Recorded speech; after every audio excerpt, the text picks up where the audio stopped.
بسم الله الرحمن الرحيم. ومن أحسن قولا ممن دعا إلى الله وعمل صالحا وقال إنني من المسلمين. ونستغفره ونعوذ بالله من شرور أنفسنا ومن سيئات أعمالنا من يهده الله فلا مضل له ومن يضلله فلا هادي له وأشهد أن لا إله إلا الله وأشهد أن محمدا عبده ورسوله يا أيها الذين آمنوا اتقوا الله حق تقاته ولا تموتن إلا وأنتم مسلمون يا أيها الناس اتقوا ربكم الذي خلقكم من نفس واحدة وخلق منها زوجها وبث منهما رجالا كثيرا ونساء واتقوا الله الذي تساءلون به والأرحام إن الله كان عليكم رقيبا يا أيها الذين آمنوا اتقوا الله وقولوا قولا سديدا يصلح لكم أعمالكم ويغفر لكم ذنوبكم ومن يطع الله ورسوله فقد فاز فوزا عظيما أما بعد فإن خير الحديث كتاب الله وخير الهدي هدي محمد صلى الله عليه وسلم وشر الأمور محدثاتها وكل محدثة بدعة وكل بدعة ضلالة وكل ضلالة في النار. أعوذ بالله من الشيطان الرجيم. بسم الله الرحمن الرحيم. ومن يبتغي غير الإسلام دينا فلن يقبل منه وهو في الآخرة من الخاسرين. মহান আল্লাহর সমস্ত প্রশংসা, দরুদ ও সালাম নাজিল হোক প্রিয় নবী মুহাম্মদুর রাসূলুল্লাহ সাল্লাল্লাহু আলাইহি সাল্লামের উপর। আল্লাহুম্মা সাল্লি আলাইহি আল্লাহুম্মা বারিক আলাইহি। আজকে পঞ্চম অনুষ্ঠান এই চরমনাই তরিকা বা চিস্তিয়া সাবেরিয়া সম্পর্কে। সময় আমাদের কাছে অল্পই রয়েছে, সুতরাং দু একটি আয়াত এবং একটি হাদিস দিয়ে কথা আরম্ভ করি, আর তারপরে তাদের কিতাব মাওয়াইজে কারিমিয়া, এর আগে যে কিতাবটি নিয়ে আলোচনা হয়েছে তা হচ্ছে ভেদে মারিফত বা ইয়াদে খোদা। বিস্তারিত আলোচনা 4টি অনুষ্ঠান তাতেই হয়েছে। আজকে আলোচনা করব খুব সংক্ষেপে মাওয়াইজে কারিমিয়া এই কিতাবটি থেকে, যেটি হচ্ছে ফজলুল করিম পীরের বক্তব্য, আর যা সংকলন করেছেন তার খাস খলিফা টাঙ্গাইল এলাকার নাম কি? জি, যাই হোক, হুমায়ুন খালিদ।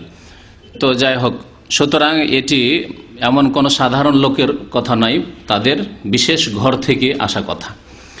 তো আল্লাহ পাক রব্বুল আলামিন সূরা আলে ইমরান আয়াত নম্বর 85-তে ইরশাদ করছেন, ওমাই ইয়াবতাগি গায়রাল ইসলামে দীনান, যেই ব্যক্তি ইসলাম ছাড়া অন্য কোনো পন্থা অবলম্বন করবে দিন হিসাবে, ইসলামকে বাদ দিয়ে। ইসলাম কাকে বলে? ইসলাম কাকে বলে? ইসলামের উৎস কি? যদি কোরআন ও হাদিস, মাশাআল্লাহ। ইসলাম কোনখান থেকে নিতে হবে? আল কোরআন থেকে নিতে হবে, আর রাসূলুল্লাহ সাল্লাল্লাহু আলাইহি ওয়াসাল্লাম হাদিস থেকে নিতে হবে। তো ইসলাম ছাড়া অন্য কোনো পন্থা যদি দিন হিসাবে, ধর্ম হিসাবে সওয়াবের জন্য গ্রহণ করে বা অবলম্বন করে, সন্ধান করে, ফালাই ইউকবালা মিনহু, আল্লাহ কখনো তা কবুল করবেন না। অর্থাৎ কোরআনকে বাদ দিয়ে, কোরআনে নেই যে বিধান, হাদিসে নেই যে বিধান, তা যদি আপনি ধর্ম হিসাবে, আপনার জীবন বিধান হিসাবে, আপনার আধ্যাত্মিক উন্নতির জন্য, আপনি আল্লাহকে পাওয়ার জন্য, আপনি জান্নাত হাসিলের জন্য, শাফাত হাসিলের জন্য যদি অবলম্বন করেন, ফালাই ইউকবালা মিনহু, আল্লাহ কখনো কবুল করবেন না। ওয়া হুয়া ফিল আখিরাতি মিনাল খাসিরিন, এবং সেই ব্যক্তি, যে ব্যক্তি কোরআন সুন্নাহ থেকে ইসলাম না নিয়ে অন্য কোথাও থেকে সন্ধান করলো, সেই ব্যক্তি পরকালে আখিরাতে ক্ষতিগ্রস্তদের অন্তর্ভুক্ত হবে। মিনাল খাসিরিন, ক্ষতিগ্রস্তদের অন্তর্ভুক্ত হবে। পরকালে কেমন ক্ষতিগ্রস্ত হবে তা শুনুন। একটি হাদিসের আগেও শুনিয়েছি যে এই জন্যই ক্ষতিগ্রস্ত হবে যে তার আমল কবুল হচ্ছে না। কোরআন সুন্নাহ থেকে না নেওয়ার কারণে সে আমল করলেও আমলগুলি কবুল হচ্ছে না। তাই নবী করিম সাল্লাল্লাহু আলাইহি ওয়াসাল্লাম বলেছেন, সহিহ মুসলিমের হাদিসে রয়েছে, মান আমিলা আমালান, যে ব্যক্তি এমন কোনো আমল করলো, লাইসা আলাইহি আমরুনা, সেটি আমার আদর্শ নাই, আমার তরিকা মোতাবেক নাই, আমল তো করলো, বেআমল নয়, একেবারে আমল করলো কিন্তু নবীর তরিকায় নয়, ফাহুয়া রাদ্দুন, তা প্রত্যাখ্যাত, আল্লাহ তা মঞ্জুর করবেন না। আল্লাহ কবুল, রদ মানে মরদুদ।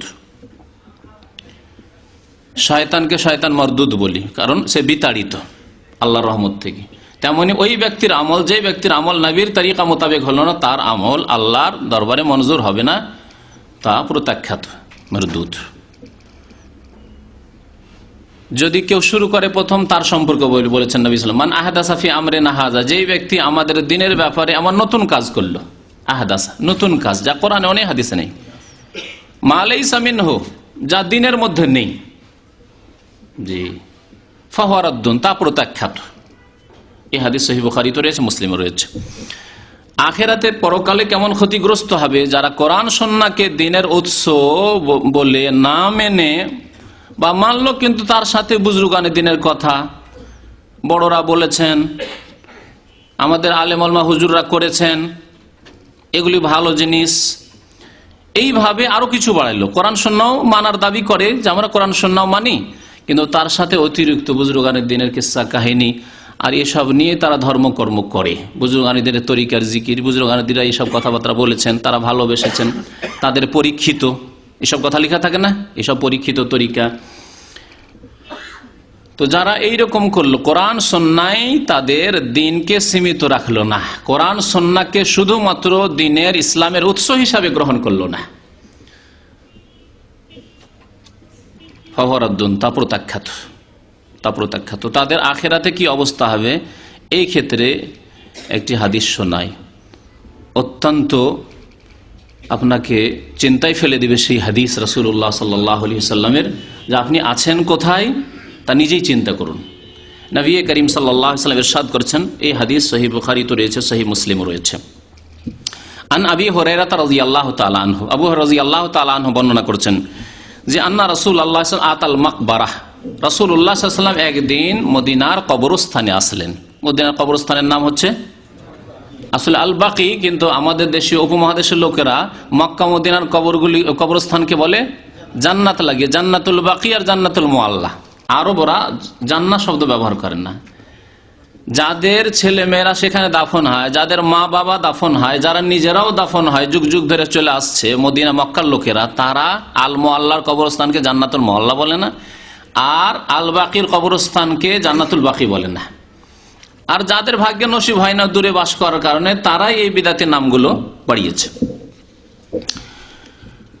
এই কবরস্থানে আসলেন, ফাকাল, বললেন আসসালামু আলাইকুম দারা কওমিন মুমিনিন, সুন্নতি তরিকায় সালাম কবরবাসীকে, মৃতদেরকে, হে মুমিন জাতির ঘর অর্থাৎ কবরবাসীরা, আপনাদের ওপর সালাম হোক। ওয়াইন্না ইনশাআল্লাহ বিকুম লাহিকুন, এবং আমরাও আল্লাহ চাইলে আপনাদের সাথে সাক্ষাৎ করতে যাচ্ছি। লাহিকুন, আপনাদের সাথে মিশতে যাচ্ছি, সাক্ষাৎ করতে যাচ্ছি, অর্থাৎ আমাদের মৃত্যু খুব নিকটে। ওদের তো, তারপরে বলছেন নবী সাল্লাল্লাহু আলাইহি ওয়াসাল্লাম, এখন হাদিস শুরু হচ্ছে এই সালাম করার পরে কবরস্থানে, বলছেন ওদের তো আন্না কাদরা আইনা ইখওয়ানানা, আমাকে ভালো লাগে যদি আমি আমার ভাইদেরকে দেখতে পেতাম। ওদের তো মানে পছন্দ করা, মাওয়াদ্দা থেকে, ওদ্দুন মানে হচ্ছে ভালোবাসা, ওয়াদ্দাল্লাযিনা কাফারু, কোরআনে কারিমে এই শব্দ বহু জায়গায় এসেছে, ইল্লাল মাওয়াদ্দাতা ফিল কুরবা, ওদের তো আমি পছন্দ করি, আমি ভালোবাসি, আমাকে ভালো লাগে, লাউ আন্না কাদরা আইনা ইখওয়ানানা, যদি আমি আমার ভাইদেরকে দেখতে পেতাম। কালু সাহাবায়ে কেরামরা আশেপাশে ছিলেন, তারা বলেন আওয়ালাসনা ইখওয়ানাকা ইয়া রাসূলুল্লাহ, হে আল্লাহ রসুল, আমরা কি আপনার ভাই নই? আমরা আপনার সাহাবী, অনেকে আপনার আত্মীয় স্বজন, এক তো অনেকে রক্তের ভাই আছে যারা কোরাইশের মুসলিম, আর যারা কোরাইশ নয় তারাও দিনী ভাই। ইন্নামাল মুমিনুনা ইখওয়া, মুমিন একে অপরের ভাই, তো আমরা সাহাবাগণ কি আপনার ভাই নই? আওয়ালাসনা ইখওয়ানাকা ইয়া রাসূলুল্লাহ, হে আল্লাহ রসুল। কাল, আল্লাহর নবী সাল্লাল্লাহু আলাইহি ওয়াসাল্লাম, আনতুম আসহাবি, তোমরা আমার সঙ্গী সাথী, ওয়া ইখওয়ানুনা আল্লাযীনা লাম ইয়াতু বাদু, আর আমার ভাই তো হচ্ছে ওরা যারা এখনো আসেনি, পরে আসবে কিয়ামত পর্যন্ত। মুসলিম, মুসলিম হয়ে মুমিন হয়ে যারা কিয়ামত পর্যন্ত আসবে, যারা এখনো আসেনি, আমার ভাই তাবেইন, তাবা তাবেইন, তারপরে লোকেরা, তারপরে মুসলিম, তারপরে মুসলিম, কিয়ামত পর্যন্ত যত মুসলিম উম্মাহ থাকবে, তার আমার ভাই। আমাকে ভালো লাগে যদি আমার ভাইদেরকে একটু দেখতে পেতাম। ওয়াদাদতু আন্না লাউ রাআইনা ইখওয়ানানা, আমার ভাইদেরকে যদি দেখতে পেতাম। তার মানে কি বুঝলেন যে আল্লাহ নবী কি তাহলে অস্বীকার করলেন সাহাবায়ে কেরামদের ভ্রাতৃত্ব, যে সাহাবায়ে কেরাম আমার ভাই নয়? এটাই বুঝবেন নাকি? বাহ্যিক তো এরকম মনে হচ্ছে। আমাদেরকে নবী করিম সাল্লাল্লাহু আলাইহি ওয়াসাল্লাম ভাই বলে আখ্যায়িত করলেন, কারণ আমাদের আরেকটা গুণ নেই, সেটা হচ্ছে সাহাবী হওয়া। কিন্তু নবী সাল্লাল্লাহু আলাইহি ওয়াসাল্লামের সাহাবাগণ ভাই তো আছেনই, কিন্তু তার সাথে সাথে জি সাহাবী হওয়ার ফজিলত আছে। তো আনতুম আসহাবি, তোমরা আমার সঙ্গী, মানে শুধু তোমরা ভাই নও, তোমরা তার চাইতেও কাছের, তোমরা সঙ্গী আমার, তোমরা আমার সাহায্য সহযোগিতা করো, তোমরাই তো এই দিনকে শক্তিশালী করায় আমার সাথ দিলে। বলে আনতুম আসহাবি। এবং ইন্নামাল মুমিনুনা ইখওয়া, মুমিন একে অপরের ভাই, এতে সাহাবায়ে কেরাম প্রথম শামিল। তো ইখওয়ানুনা আল্লাযীনা লাম ইয়াতু বাদু, আমার ভাই ওই সব লোকেরা যারা এখনো আসেনি। ফাকালু কাইফা তারিফু মান লাম ইয়াতি বাদু মিন উম্মাতিকা ইয়া রাসূলুল্লাহ, সাহাবারা আরেকটি প্রশ্ন করলেন, জি ইয়া রাসূলুল্লাহ, আপনি আপনার ওই ভাইদেরকে যারা এখনো আসেনি, কিয়ামত পর্যন্ত মুমিন মুসলিম ভাইরা আসবে, তাদেরকে কাল কিয়ামতে কেমন করে চিনবেন? যেটা হচ্ছে আব্দুর রহমান, এটা হচ্ছে আব্দুল্লাহ, এটা হচ্ছে আব্দুল খালিক, আব্দুল মালিক, এটা হচ্ছে মোহাম্মদ মাহমুদ, কেমন করে চিনবেন যে এরা আপনার উম্মত? ফাকালা, নবী করিম সাল্লাল্লাহু আলাইহি ওয়াসাল্লাম উত্তরে বলেন, আরাআইতা লাউ আন্না রাজুলান লাহু খাইলুন, আচ্ছা বলো, যদি কারো ঘোড়া থাকে, গররুন মুহাজ্জালাতুন বাইনা যাহরাই খাইলিন দহমিন বহমিন, অনেকগুলি ঘোড়া আছে আর ঘোড়ার পাল হচ্ছে কালো, দহমিন বহমিন মানে কালো ঘোড়া। কালো ঘোড়া হয় না? কালো ঘোড়া হয়, সাদা ঘোড়া হয়, লাল ঘোড়া হয়, কালো ঘোড়া। আর সেই ঘোড়ার মধ্যে কিছু ঘোড়া আছে যেগুলির 5টি অঙ্গ সাদা, গররুন মুহাজ্জালা। গররুন বলা হয় ওই ঘোড়াকে যে ঘোড়ার মাথাটা হচ্ছে সাদা। আচ্ছা, এরকম ঘোড়া দেখেছেন না? মাথা সাদা, আর তার সাথে সাথে 4 পা হচ্ছে সাদা, এটা হচ্ছে মুহাজ্জালা। 4টি পা সাদা, গোটা শরীর হয়তো কালো বা লাল, ঘোড়ার মতো যে রং সাধারণ ঘোড়ার, আর মুখটি সাদা, এই 5টি অঙ্গ সাদা। আলা ইয়ারিফু খাইলাহু, তার ঘোড়াকে চিনতে পারবে না? পারবে না। হাজার হাজার ঘোড়া আছে, কিন্তু তার মধ্যে অল্প কিছু ঘোড়া আছে যে ঘোড়াগুলির 5টি অঙ্গ সাদা। চিনতে পারবে না নিজের ঘোড়াকে যে আমার ঘোড়ার 5টি অঙ্গ সাদা? সহজে চিনবে যে না, এগুলি ঘোড়া আমার নাই, কালো ঘোড়াগুলি আমার না, আমার ঘোড়া ওই ঘোড়া। কালু বালা ইয়া রাসূলুল্লাহ, অবশ্যই চিনতে পারবে, অবশ্যই চিনতে পারবে এই লক্ষণ দেখে। কাল নবী করিম সাল্লাল্লাহু আলাইহি ওয়াসাল্লাম, ফাইন্নাহুম ইয়াতুনা ইয়াওমাল কিয়ামাতি গুররাম মুহাজ্জালিনা মিনাল উযু, তারা কিয়ামতের মাঠে উপস্থিত হবে, আমার ভাইরা, আমার উম্মতের লোকেরা, আমার ভাইরা উপস্থিত হবে এই অবস্থায় যে তাদের 5টি অঙ্গ চমকিতে থাকবে। গুররাম মুহাজ্জালিনা, 5টি অঙ্গ চমকিতে থাকবে, মিনাল উযু, ওযু করার কারণে। তাহলে কাদের এই 5টি অঙ্গ চমকিতে থাকবে? যারা নামাজি, তারাই ওযু করেছে তাদের। তাহলে বেনামাজি মুসলমান আল্লাহর নবীর ভাইও নয়, যারা নিজেদেরকে মুসলমান বলে অথচ বেনামাজি, ওযু তাদের প্রয়োজনই হয় না 5 ওয়াক্ত, সুতরাং তাদেরকে নবী করিম সাল্লাল্লাহু আলাইহি ওয়াসাল্লাম চিনতে পারবেন? অসম্ভব কথা, পারবেন না চিনতে। নিজের উম্মত নিজের ভাই বলে চিনবেন না। বেনামাজি, আধা নামাজি, ফজর ছাড়া মুসলমান, তারা এখন চিন্তা করেন যে আপনি আল্লাহ নবীর সাথে পরিচিত হতে চান কি চান না। তারপরে ওয়ানা ফারাতুহুম আলাল হাউজ, আমি তাদের আগেই গিয়ে আমি অপেক্ষায় থাকবো হাউজে কাউসারে। নবী করিম সাল্লাল্লাহু আলাইহি ওয়াসাল্লাম বলছেন, হাউজে কাউসারে গিয়ে আমি তাদের অপেক্ষায় থাকবো, প্রস্তুত থাকবো তাদেরকে পানি পান করানোর জন্য, যে বিচার দিবসে হাসর মাঠে আসতেই তারা পিপাসিত হবে, তাপে কষ্টে, সাথে সাথে তাদেরকে আমি হাউজে কাউসারের পানি দেবো, আমার ভাইদেরকে। আল্লাহু আকবার। আল্লাহ, কিন্তু সাবধান, শুনে রেখো, সাবধান শুনে রাখো। লা ইউযাদান্না রিজালুন আন হাউজি, আমার হাউজ থেকে, হাউজে কাউসার থেকে কিছু লোককে বিতাড়িত করা হবে, ধাক্কা দিয়ে তাড়িয়ে দেওয়া হবে, আসতে দেওয়া হবে না। কামা ইউযাদুল বাইরু দাল্ল, যেমন হারিয়ে যাওয়া উট, মালিকের উট নাই, আর হারিয়ে যাওয়া উট মালিক পায় না, রাখাল পায় না, ও চড়তে চড়তে এসে অন্য উটের পালে, যেই উটের পালের রাখাল রয়েছে, মালিক রয়েছে, ওই উটের পালে ঢুকছে। তাহলে এই উটের মালিক বা রাখাল খেতে দিবে উটকে?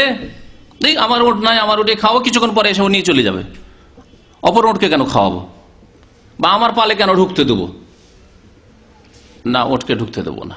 ঠিকই তেমনি এক শ্রেণীর লোক তাদেরকে, যেমন উটকে ভাগিয়ে দেয়, উটের মালিক অন্য লোকের উটকে হারিয়ে যাওয়া উট চলে এসছে, ঢুকতে আসছে।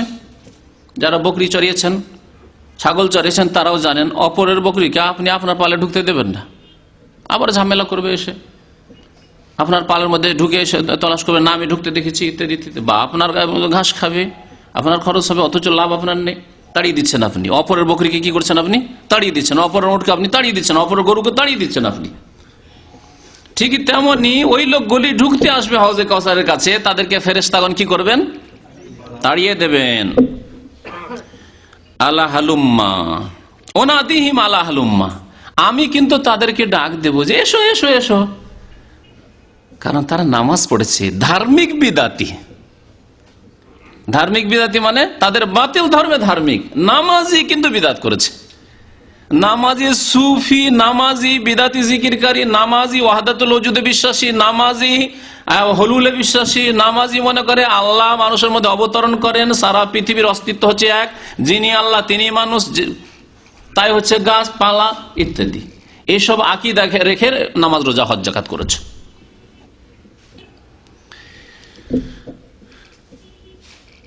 আমি তাদের 5টি অঙ্গ যে চমকিবে, যেহেতু ওযু করেছে, নামাজ পড়েছে, আলা হালুম্মা, বলে আসো আসো আসো, ফায়ুকালু, তখন আমাকে বলা হবে ইন্নাহুম কাদ বাদদালু বাদাকা। হাদিসের শব্দ শুনে রাখুন, ইন্নাহুম, নিঃসন্দেহে জেনে রেখো, ফেরেশতাগণ বলবে ইন্নাহুম কাদ বাদদালু বাদাকা, হে নবী সাল্লাল্লাহু আলাইহি সাল্লাম, আপনার পরে এরা আপনার দিনকে কি করেছে? বাদদালু, পরিবর্তন করে দিয়েছে। দিন আর আসল রূপে নেই, যেই রূপে আপনি আল্লাহর কাছ থেকে নিয়ে এসেছিলেন, সাহাবায়ে কেরামকে শিখিয়েছিলেন। ফাইন আমানু বিমিসলি মা আমানতুম বিহ, যেইভাবে সাহাবাগণ ঈমান নিয়ে এসেছিলেন আপনার উপর, যেইভাবে সুন্নাত মোতাবেক জীবন যাপন করেছেন, সেই অবস্থায় তারা নেই। ছিল না কোরআন এবং হাদিসের তাসাউফ, সুফিবাদ নিয়ে এসেছে, ছিল না এই চিশতিয়া, কাদেরিয়া, সাবেরিয়া, মুজাদ্দিদিয়া, এসব ছিল না, এসব নিয়ে এসছে। ছিল না এসব জিকিরের তরিকা, তা নিয়ে এসছে। ছিল না ইল্লাল্লাহ ইল্লাল্লাহ, আল্লাহু আল্লাহু, তা নিয়ে এসছে ধর্ম বলে, যা ছিল না তা নিয়ে এসেছে। বাদদালু, তারা পরিবর্তন করে দিয়েছে। কাদ বাদদালু বাদাকা, একটি হাদিসের অঙ্গে কাদ বাদদালু বাদাকা রয়েছে। আর এক হাদিস রয়েছে ইন্নাকা লা তাদরি মা আহদাসু বাদাক, হে নবী আপনি জানেন না, সেই জন্য হালুম্মা, আসো আসো ডাকছেন আপনি। তাহলে বোঝা গেল যে সাহাবায়ে রাসূলুল্লাহ সাল্লাল্লাহু আলাইহি সাল্লাম সম্পর্কে আকীদা ফেরেশতাগণেরও ছিল যে তিনি আলেমুল গায়ব নন। তার ইন্তেকালের পরে তিনি খোঁজ খবর রাখেন না যে তার উম্মতের কে বিদাতি হয়ে গেছে, কে শিরক বিদাতে লিপ্ত হয়ে গেছে, কে পীরের তরিকায় লিপ্ত হয়ে গেছে, কে রাসূলুল্লাহ সাল্লাল্লাহু আলাইহি সাল্লামের সুন্নতের রাস্তা ছেড়ে দিয়ে অন্যদিকে চলে গেছে। খবর রাখেন না তিনি। কে নামাজ পড়ে, কে নামাজ পড়ে না, কে সুখে আছে, কে দুঃখে আছে, এইসব খবর রাখেন না নবী করিম সাল্লাল্লাহু আলাইহি ওয়াসাল্লাম। দুনিয়ার কোনো খবর রাখেন না। এজা মাতা ইবনে আদম সন্তান ইন্তেকাল করে গেলে তার আমল বন্ধ হয়ে যায়, বন্ধ হয়ে গেছে। কর্ম হচ্ছে খোঁজ খবর রাখা, দুনিয়া বেঁচে থাকলে একটু খোঁজ খবর নিতে পারতেন, আপনার মা বাবা আত্মীয় স্বজন কেমন আছে, তাও বন্ধ হয়ে গেছে। শুধু ধর্মীয় আমল না, দুনিয়ার আমল, আখিরাতের আমল, সমস্ত নেকির আমল, ধর্মের আমল, পার্থিব কাজ সব বন্ধ হয়ে যায় মানুষের ইন্তেকাল হয়ে গেলে। তাই নবী করিম সাল্লাল্লাহু আলাইহি ওয়াসাল্লামের ইন্তেকাল হয়ে গেছে। তো বলছেন যে নবী করিম সাল্লাল্লাহু আলাইহি ওয়াসাল্লাম তখন বলবেন, যখন বলা হবে যে আপনার দিনকে তারা পরিবর্তন করে দিয়েছে, বিকৃত করে দিয়েছে, ফাকুল, আমি তখন বলবো, মুহাম্মদ সাল্লাল্লাহু আলাইহি ওয়াসাল্লাম বলবেন, সোহকান সোহকান, দূরে তাড়িয়ে দাও তাড়িয়ে দাও, দূর হোক দূর হোক। বুখারী মুসলিমের হাদিস। সাহাল ইবনে সাদ রাদিয়াল্লাহু তাআলা আনহু আরেকটু বাড়তি বর্ণনা করেছেন, আশহাদু আলা আবি সাঈদ আল খুদরি, আমি সাক্ষী দিচ্ছি আবু সাঈদ খুদরির উপর, লা সামিআতু ওয়া ইয়াজিদু ফিহা, আমি তার কাছ থেকে শুনেছি তিনি আর অতিরিক্ত বয়ান করতেন, যে ফাকুলু ইন্নাহুম মিন্নি, আল্লাহ নবী বলছেন আমি বলবো যে এরা তো আমার উম্মত, আল্লাহ এদেরকে আসতে দাও হোক। ফেরেশতাদেরকে বলবো, ফেরেশতা তোমরা আসতে দাও, এদেরকে বাধা কেন দিচ্ছ? ইন্নাহুম মিন্নি, আমার লোক। ফায়ুকালু, তখন বলা হবে ফেরেশতাগণের পক্ষ থেকে, ইন্নাকা লা তাদরি, হে নবী আপনি জানেন না, মা আহদাসু বাদাকা, আপনার পরে নতুন নতুন কি ধর্মীয় কাজ করেছে, ধর্মের নামে নতুন নতুন কাজ করেছে। ফাকুলু, তখন আমি বলবো, সোহকান সোহকান লিমান গায়্যারা বাদি, এতটুকু বল, সোহকান দূরে হয়ে যাক দূরে হয়ে যাক, তাড়িয়ে দাও তাড়িয়ে দাও ওই লোকদেরকে যারা আমার পরে গায়্যারা মানে পরিবর্তন করে দিয়েছে, জি, ধর্মকে পরিবর্তন করে দিয়েছে।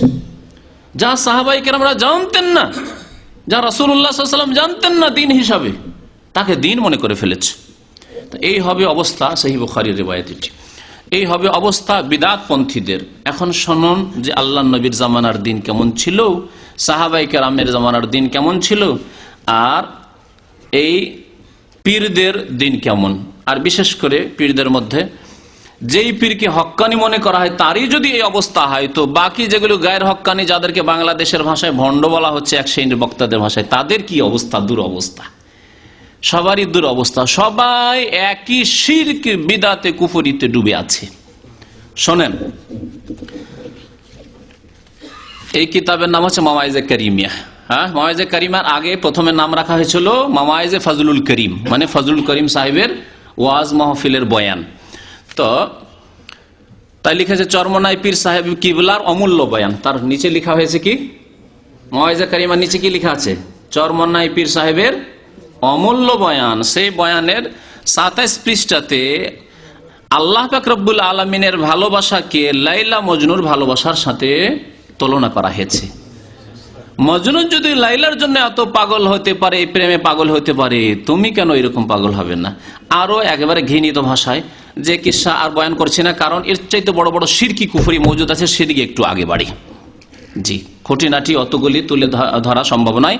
এর আগের কিতাব সম্পর্কে যখন আলোচনা করেছিলাম তখন ওগুলোতে অনেক কথাই তুলে ধরেছি।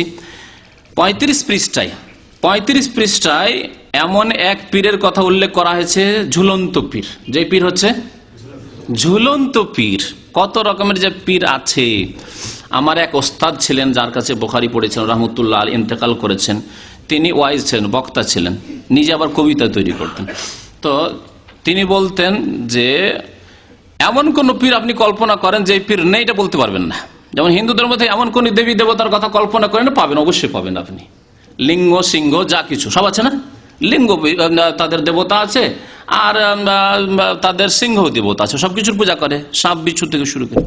তো ওই রকমই পীরপন্থীদের মধ্যে তেনা পীর আছে, ঢেলা পীর আছে। আমি ঢেলা পীর নিজের চোখে দেখেছি। একটা গাছ আছে, ওই গাছে গিয়ে মুসলমান কবর পূজারা যাচ্ছে আর একটা করে ঢেল মারছে, ঢেল মারি দিলে চলে গেল।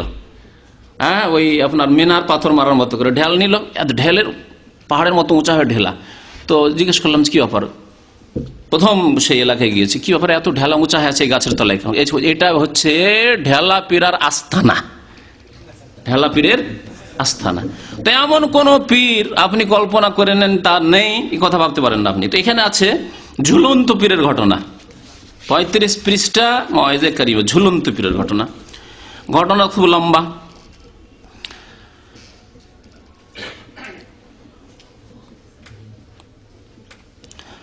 বলছেন আমার একজন পীরে কামেলের দরকার, যিনি মাওলার সঙ্গে আমাকে মিলিয়ে দেবেন। পীরে কামেলের দরকার, যিনি মাওলার সাথে আল্লাহর সাথে মিলিয়ে দেবেন। অর্থাৎ চরমনাই পীরদের আকীদা হচ্ছে এবং তাদের ভক্তদের আকীদা হচ্ছে আল্লাহর সাথে মেলার জন্য পীর ছাড়া কোনো রাস্তা নেই। কোরআনে আছে, হাদিসে আছে। আল্লাহর সাথে মেলার জন্য, আল্লাহকে পাওয়ার জন্য যে রাস্তার কথা কোরআনে বারবার বলা হয়েছে তা হচ্ছে ঈমান এবং সৎ আমল।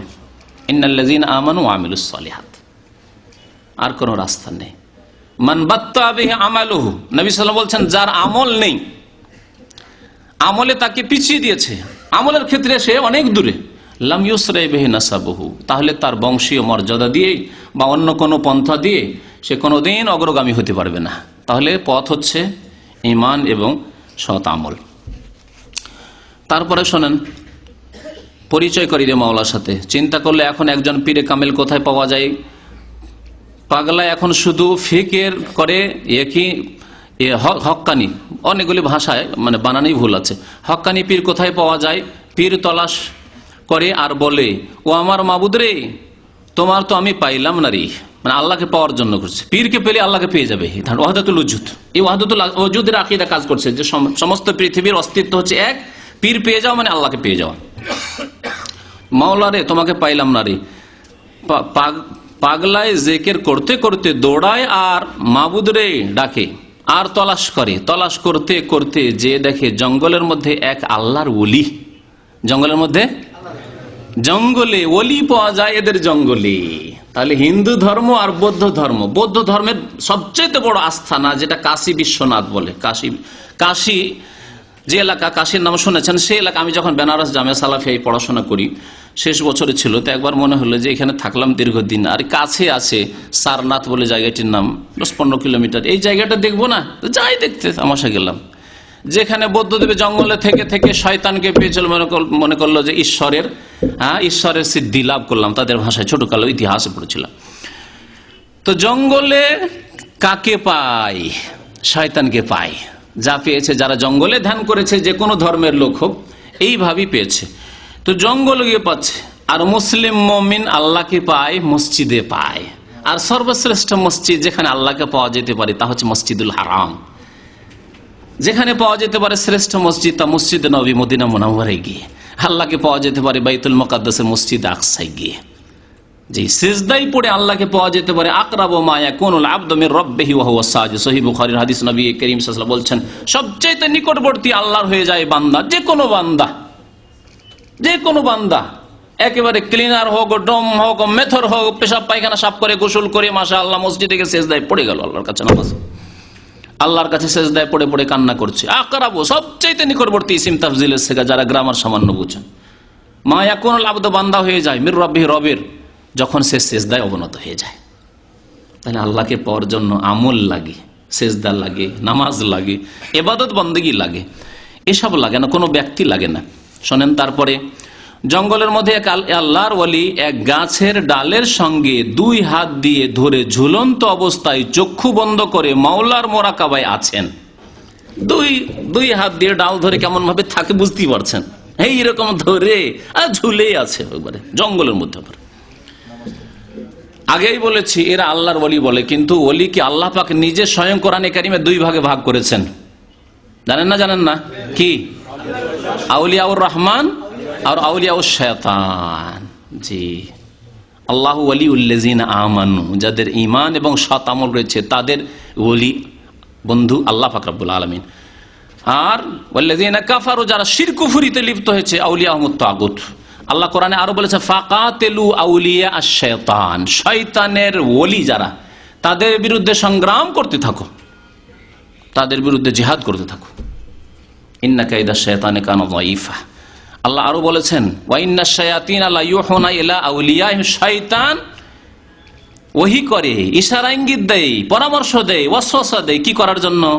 শিরক কুফরি করার জন্য, পাপ করার জন্য, বিদআত করার জন্য, এলা আউলিয়া তাদের ওলিদেরকে। তাহলে বোঝা গেল এইসব আয়াত দ্বারা যে ওলি হচ্ছে 2 রকম। আল্লাহর ওলি যারা কোরআন সুন্নাহর পাবন্দ হয়ে শিরক বিদআতে নেই, তারা নবীর তরিকা থেকে সরে নেই। আর যারা নবীর তরিকা থেকে সরে আছে তারা হচ্ছে আউলিয়াউশ শয়তান, ফাকাতিলু আউলিয়া আশ-শায়তান। তো জি না, কাহিনী বললাম যে ওখানে গিয়ে তামাশা দেখলাম জঙ্গলে, যে জঙ্গলে, ওটা জঙ্গলে, এখনো জঙ্গল আছে। জঙ্গলের মধ্যে গিয়ে সেখানে একটা মন্দির করা আছে, সেটাই ছিল তার স্থান, যেখানে বসে বসে ধ্যান করত বুদ্ধদেব। এইরকমই গয়াতে আছে, বাংলাদেশ থেকে আসে না হিন্দুরা, গয়া আর কাশী এসব, বৃন্দাবন এসব জিয়ারত করে যায় তারা, জঙ্গল সব। তো গাছের ডালে ঝুলন্ত অবস্থায় আছে, তার হাত 2টা ডালের ভিতর দিয়া চলে গেছে। কতদিন থেকে যে ঝুলে আছে, ডাল মোটা হতে হতে, মোটা হলে যে হাত বাইরে থাকবে তা না, হাত ভিতরে থেকে গেছে, আর ওর উপর দিয়া ডাল আর বাকল হয়ে গেছে। কি মজার কথা দেখছেন, আর অবাস্তব কথাবার্তা। শয়তানি কীর্তিকলাপ, অনেক সময় শয়তানি কীর্তিকলাপ দেখা যায় যে অবাস্তব।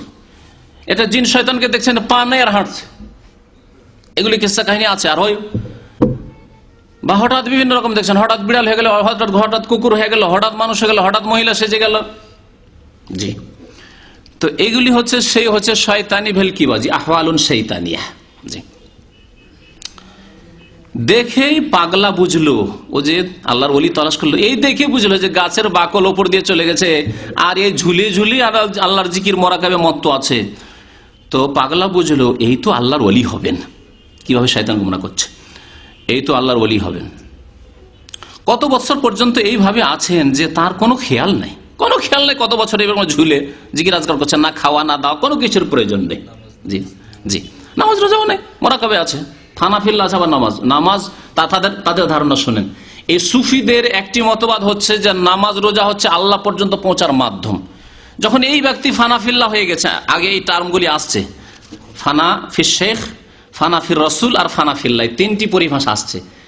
নিজেকে বিলীন করে দিতে হবে একেবারে পীর সাহেবে, আর নিজেকে বিলীন করে দিতে হবে রসুলে, নিজেকে বিলীন করে দিতে হবে আল্লাহ। তো যেই ব্যক্তি আল্লাহ পর্যন্ত পৌঁছে আল্লাহতে গর্ক হয়ে গেছে, ডুবিয়ে গেছে, সেই ব্যক্তি আবার মাধ্যম কি দরকার? সে তো গন্তব্যস্থানে টার্গেটে পৌঁছে গেছে। আপনার কারের দরকার, বাসের দরকার, যানবাহনের দরকার। যখন মক্কা পৌঁছেননি, রাস্তায় গাড়ি ফেসে গেছে, তখন বিকল্প আর একটি গাড়ির দরকার। কিন্তু আপনি মক্কা অলরেডি পৌঁছে মাশাআল্লাহ হারামে তওয়াফ করছেন, তখনও গাড়ির প্রয়োজন নাকি? তো তারা বলছে আল্লাহর ওলিরা যারা পীরেরা না, তারা আল্লাহ পর্যন্ত পৌঁছে গেছে, আবার তাদের নামাজ রোজার কি দরকার? যদিও তাদের সবাই বলে না, কিন্তু সবাই শিরক কুফরিতে মেতে আছে। আল্লাহতে ডুবে যাওয়া, ওয়াহদাতুল ওজুদ, হুলুল, এগুলিতে সবাই ডুবে আছে। চরমনাই থেকে শুরু করে দেওয়ানবাগি, আটরসি, মাইজভান্ডারি, সবাই এই আকীদে ডুবে আছে।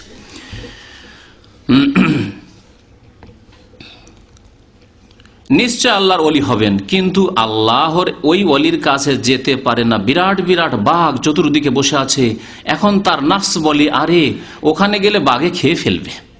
চারিদিকে বাঘ ঘিরে আছে, সব শয়তান বাঘের রূপ ধারণ করে আছে। পীর তো আরো আছে, সেখানে যাও, এখানে যে বাঘের পেটে গিয়ে লাভ কি?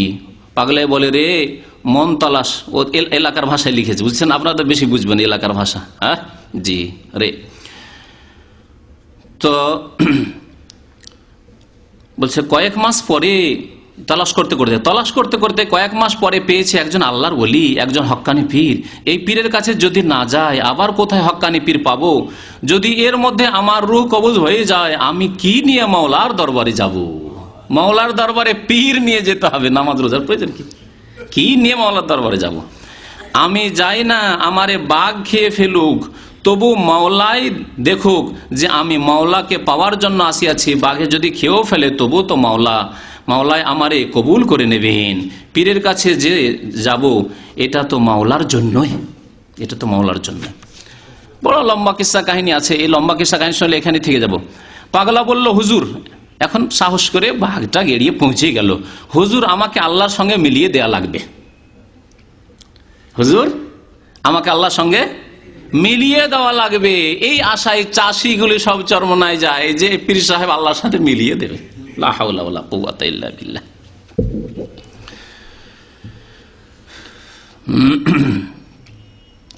আমি কবরে যাব কি নিয়ে? মাওলার কাছে যাব, আমাকে একটু মাওলার সঙ্গে মিলিয়ে দেওয়া লাগবে, মাওলার সঙ্গে একটু পরিচয় করিয়ে দিতে হবে। বাবা, আল্লাহর ওলিদের খেলা মাওলা ছাড়া কে বুঝে না। তিনি বললেন, ও পাগলা, তুমি বিয়ে করেছো কি? পাগলা বলল, আমি তো বিয়ে করি নাই। হুজুর বললেন, আরে দুনিয়ার ইশকের মজা যে বুঝে না, তাকে মাওলার ইশক বুঝানো যায় না। কত শয়তানি বেয়াদবি কথা! বেয়াদবি নয় যে দুনিয়ার প্রেম বুঝে এসো, স্ত্রী পাবে, তারপরে না ওই স্বাদ বুঝবে। হ্যাঁ, তারপরে না আইনুল ইয়াকিন হাক্কুল ইয়াকিন হবে, তখন আল্লাহকে পেতে পারবে। দুনিয়ারই প্রেম বুঝো না, তাহলে আর আল্লাহকে কি, আল্লাহর সাথে কি প্রেম করবে তুমি? যাও বিয়ে করে আসো।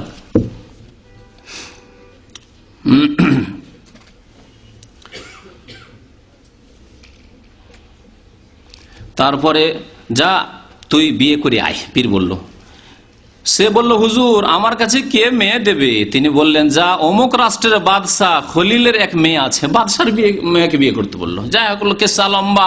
বাদশার মেয়ের কাছে গেল, আর বাদশাহ অনেক ধন টন চাইলো, তাও কত থেকে হয়ে গেল। এসব শিরকি কুফরি কথাবার্তা আছে, কতবার লম্বা করা যায় কিসসাকে।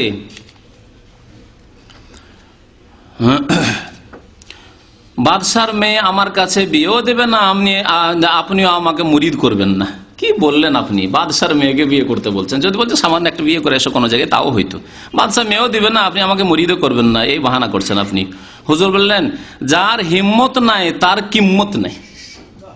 যার হিম্মত নাই তার কিম্মত নেই। আরে কিম্মত বলতো তাও তো দাম হইতো, মূল্য। কিম্মত আসলে বাংলায় ওটাকে কিম্মত বানিয়ে দিচ্ছে। আচ্ছা যাই, যার হিম্মত নেই তার কিম্মত নেই।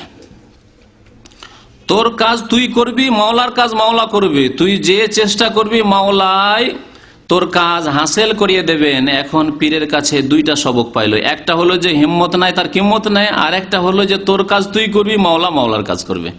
সবক তো পাইল, কিন্তু পাগলের মনে মানে না যে কি আর কোনোদিন সম্ভব হবে নাকি? তখন পাগলায় বলে, ওরে আমার মাবুদ, তোমারে তো আমি পাইয়াও পাইলাম না, তোমারে আমি পাইয়াও পাইলাম না। পীরকে পেয়ে যেতাম, এই জঙ্গলের পীরকে তো তোমাকে পাইয়ে যেতাম, পেলাম না। যাই হোক, বাদশার কাছে পৌঁছলো। বাদশার কাছে গিয়ে সাহস করে বললো যে আপনার মেয়েকে বিয়ে করতে চায়। কিন্তু বাদশা বললো, 7টা মানিক যদি তুমি আনতে পারো, ঠিক তোমার কাছে আমার মেয়ে বিয়ে দেবো। দরবারের সবাই মনে করলো 7টা মানিক পাগলাই কোথায় পাবে, আর মানিকও পাবে না, আর পাগলার কাছে বাদশা একমাত্র মেয়েকে বিয়েও দিতে হইবে না। সব কিস্সা কাহিনী হতে হতে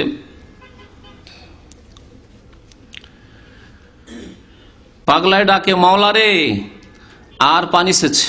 মাওলা তো চেয়ে আছেন, দেখেন যে পাগলা আর মাওলায় ছাড়েন না, পানি সেচে এখন ওই মানিক তলাশ করছে পানির তলায়,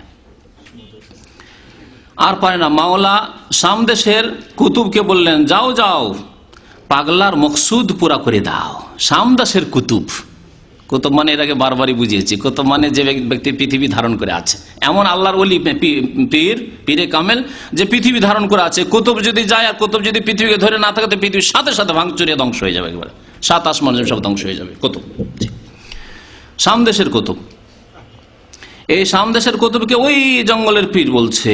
সামদেশের পাগলের বেশে এসে বলেন, হে পাগলা, তুমি কি করো? পাগলে বলে, আমি যে পীরের কাছে মুরিদ হইয়াছি মাওলাকে পাওয়ার জন্য। পীর বলেছেন বাদশার মেয়ে বিয়ে করতে, বাদশা চেয়েছে 7টা মানিক, আমি সমুদ্র সেচবো, তারপর মানিক উঠাবো। সমুদ্রের পানি সেচে।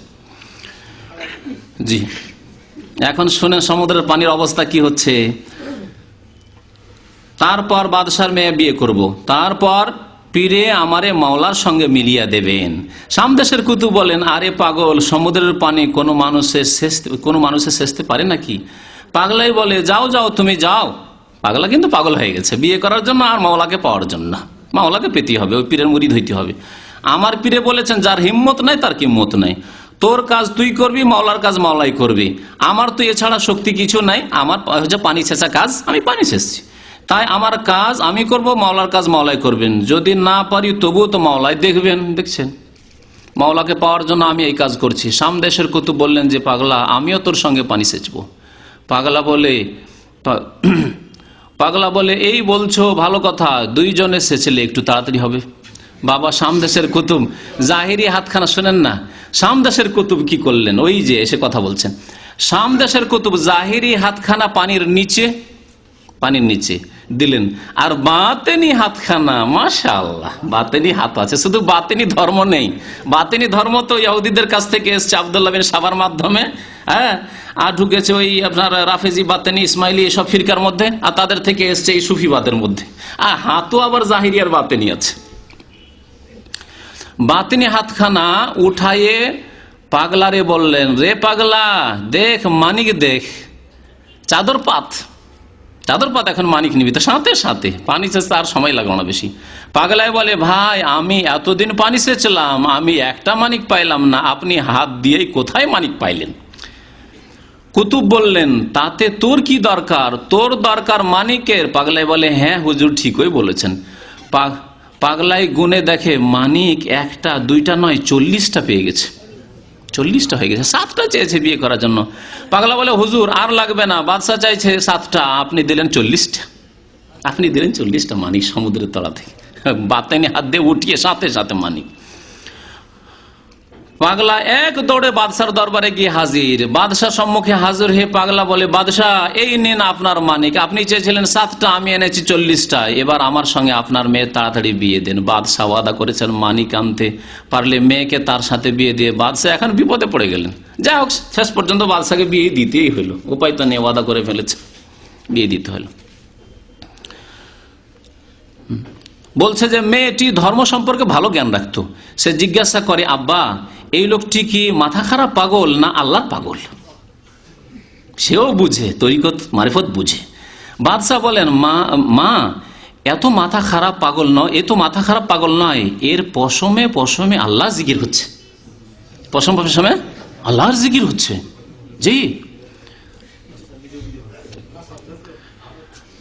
আল্লাহ নবীর পশমে পশমে আল্লাহর জিকির হইতো? কোন সিরাতের কিতাবে নবীর জীবনী সহি কিতাব পাবেন? কোন হাদিসে সিয়াসিত্তার হাদিস খুলে দেখুন তো, নবীর জীবনী সামাইলে তিরমিজি রয়েছে, বুখারীতে নবী সাল্লাল্লাহু আলাইহি ওয়াসাল্লামের গুণাবলী বর্ণনা করা হয়েছে, আলামতে নবুয়তের অধ্যায় রয়েছে, খুঁজে দেখুন তো দেখি কোথাও আছে সাহাবায়ে কেরাম। হ্যাঁ, নবীর সাথে তো কাউকে তুলনা করা যায় না, যদি সাহাবায়ে কেরামের সাথেও তো তুলনা করা যায় না। আবু বকর, ওমর, উসমান, আলী, তাদের পশমে পশমে জিকির হইতো, সব আছে। ওমাইয়াবতাগি গায়রাল ইসলামি দীনান, ইসলাম ছাড়া, সাহাবায়ে কেরামের পথ ছাড়া অন্য রাস্তায় যে দিন তালাশ করবে, ফালা ইউকবাল মিন, আল্লাহ কখনো কবুল করবেন না। ওয়া ফিল আখিরাতে মিনাল খাসিরিন, ক্ষতিগ্রস্ত হবে, আর হাউজে কাউসার থেকে তাড়িয়ে দিয়ে জাহান্নামে ঠেলে দেওয়া হবে। তারপরে ওই মেয়েও রাজি হয়ে গেল, যখন সে আল্লাহর পাগল, আমি তাকে বিয়ে করব, সেই পাগলকে বিয়ে করব।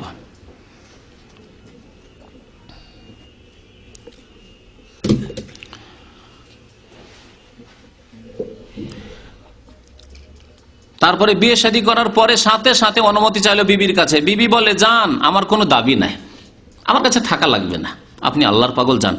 পাগল এখন দৌড়ায় আর বলে, ওরে আমার মাবুদ রে, তোমারে বুঝি আমি পাইছি রে। পাগলাই পীরের কাছে গিয়া বলে, হুজুর দেখেন, আমি বাদশার মেয়েকে বিবাহ করে ফেলেছি, এখন দেখেন বিবাহের কাবিন। পীর বলেন, কি বলিস পাগলা, এত বড় বাদশার মেয়ে তোর কাছে বিবাহ দিতে পারেনি? কাবিন দেখলেন এবং আরো শুনলেন যে বিবির দাবিও ছাড়াইয়ে আসছে পাগলা। হুজুর বললেন, তুমি কিভাবে বিবাহ করলে? পাগলা বলল, যা কিসসা বয়ান করলো। তারপরে বলছেন, পাগলা বলল, এক জঙ্গল থেকে এক পাগল এসে আমাকে মানিক উঠিয়ে দিয়েছে, ওই যে শামের কুতুব। এখন আল্লাহর ওলি বলেন, আরে পাগলা, যা যা, ওই পাগলারে নিয়ে না আসলে আমি তোরে মুরিদ করব না। তাহলে ওই যে কুতুব যে তোকে মানিক উঠিয়ে 40 মানিক উঠিয়ে, তাকে নিয়ে আসতে হবে। যখন বাবা মাওলার দিদার পাওয়া যায়, মাওলাই কিন্তু পরীক্ষা করেন, যেমন তিনি ইরশাদ করেছেন, মাওলা পরীক্ষা করেন। তারপরে বলছেন যে আল্লামা রুমি এক কিসসায় বয়ান করেছেন যে এক সুন্দরী যুবতী রাস্তা দিয়ে যাচ্ছে, এক যুবক তার আশেক হয়ে তার পিছনে পিছনে দৌড়ায়।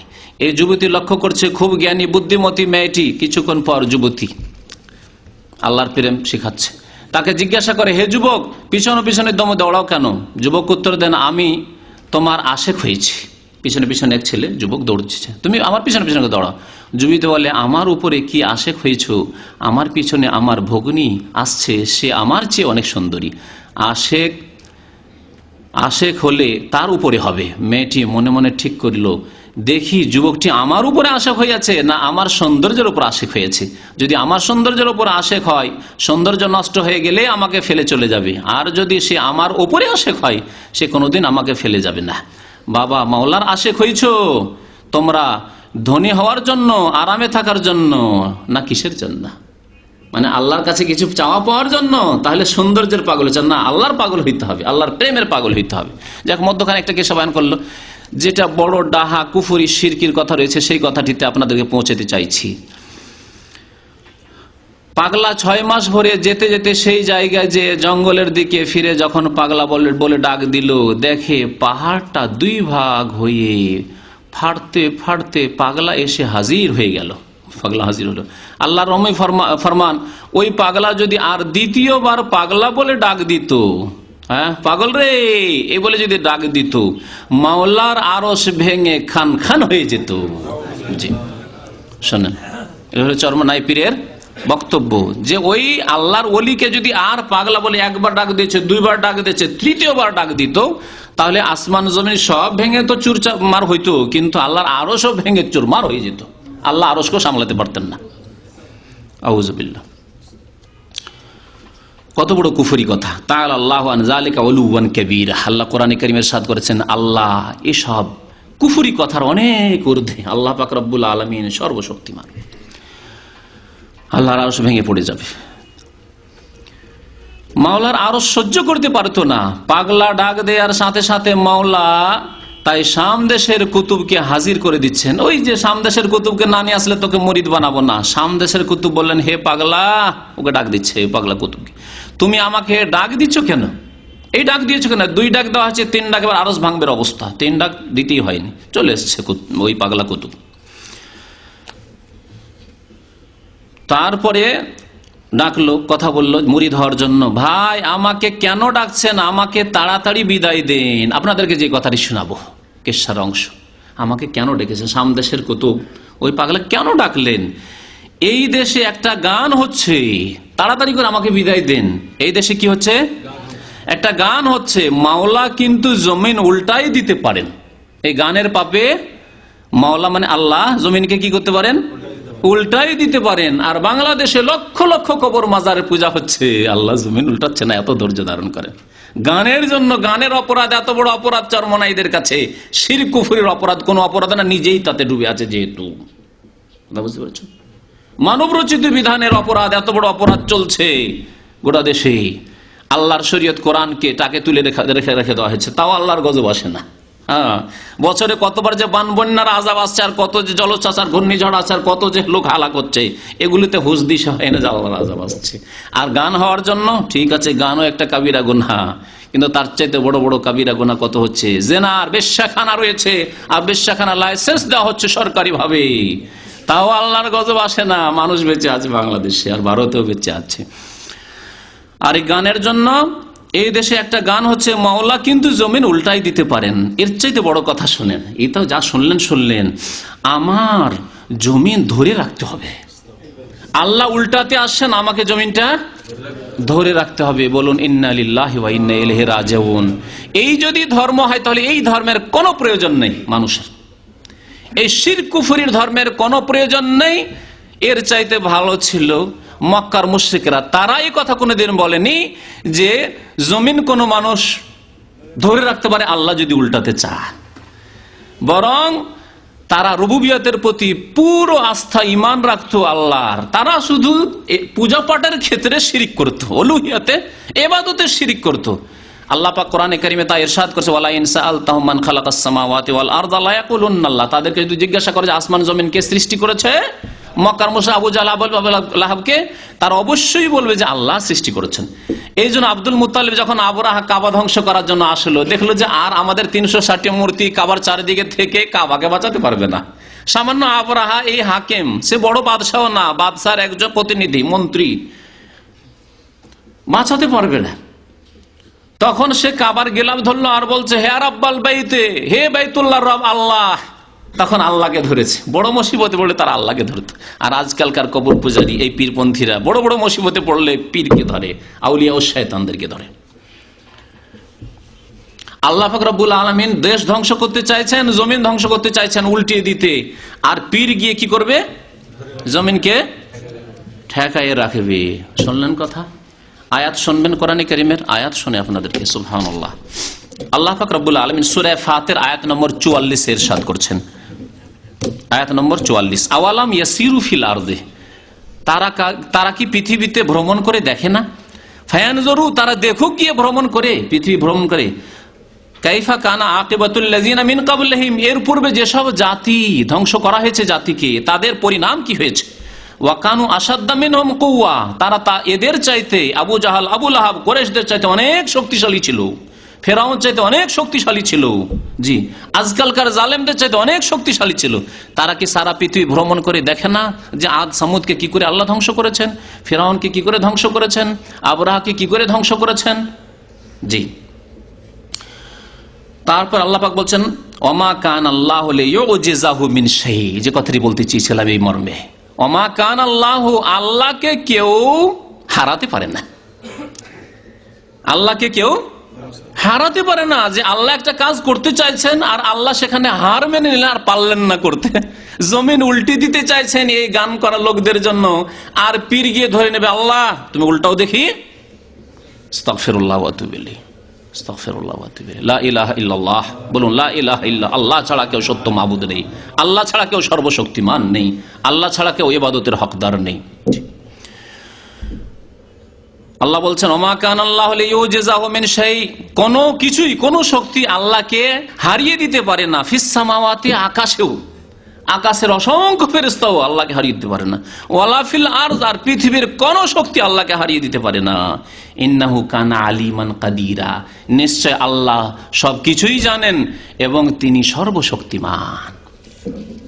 কত বড় কুফরি কথা। এরপরে কি ইমান থাকবে? আপনাদেরকে জিজ্ঞাসা করি, কেউ যদি বলে যে আল্লাহ জমিন উল্টে দিয়ে হালাক করতে চাইছেন ভারতকে, বাংলাদেশকে, আমেরিকাকে, আর কোন আল্লাহর কুতুব যদি শামের কুতুবে, যদি এক দেশের কুতুব, সামান্য শাম দেশের কুতুব কিন্তু এই পাগলা, এই শাম দেশের কুতুবে যদি আমেরিকাকে বাঁচিয়ে দিতে পারে বা শাম দেশকে বাঁচিয়ে দিতে পারে, তাহলে গাঙ্গুহি কুতুব যে ভারতের অত বড় বিশাল ভারতের কুতুব, গাঙ্গুহিকে কুতুব বলেছে বহুবার এখানে।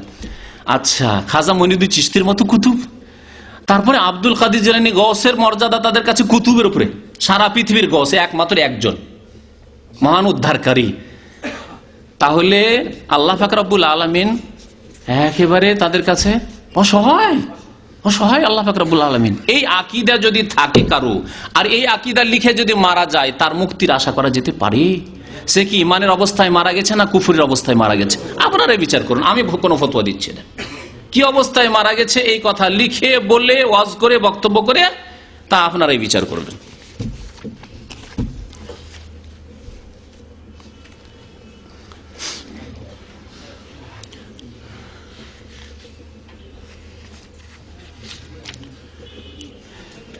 পৃষ্ঠা নম্বরটা বলে দিই, 43 নম্বর পৃষ্ঠা, পৃষ্ঠা নম্বর 43। আবার পড়ে শোনাই। ভাই আমাকে কেন ডেকেছেন? আমাকে তাড়াতাড়ি বিদায় দেন। এই দেশে একটা গান হচ্ছে, একটা গান হচ্ছে, তাহলে কত শত গান হচ্ছে আজকে, কত শত ফিল্ম আর সিনেমা হল আজকে ভারত, বাংলাদেশ, পাকিস্তানে।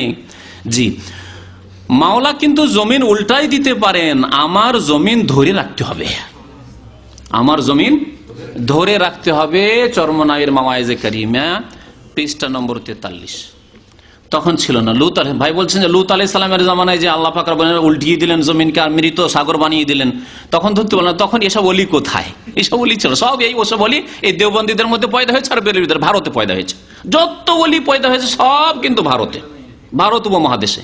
এই জন্য সাহাবায়ে কেরামদের মধ্যে এরকম ওলি কোথাও খুঁজে পাবেন যে আল্লাহ জমিন হালাক করতে চাইছেন আর জমিন ধরে রাখবেন বা ইত্যাদি ইত্যাদি, এইরকম কোন বড় বড় কেরামতি সাহাবায়ে কেরামদের, হ্যাঁ, যে আপনার জায় নামাজ বিছিয়ে সমুদ্রের উপর নামাজ পড়ছেন, এসব পাবেন? এসব সব ভারতে পাবেন, বাংলাদেশে পাবেন, পাকিস্তানে পাবেন, আর কোথাও পাবেন না আপনি এই সুবিবাদ। আল্লাহ জানে কোথেকে পেয়েছে। ওয়াহিউশ শায়াতান, এর আগেই তো বলেছি, ওয়াইন্নাশ শায়াতিনা লা ইউহুনা ইলা আউলিয়াহ, শয়তান তার বন্ধুদের কাছে, ওলিদের কাছে ওহী করে থাকে।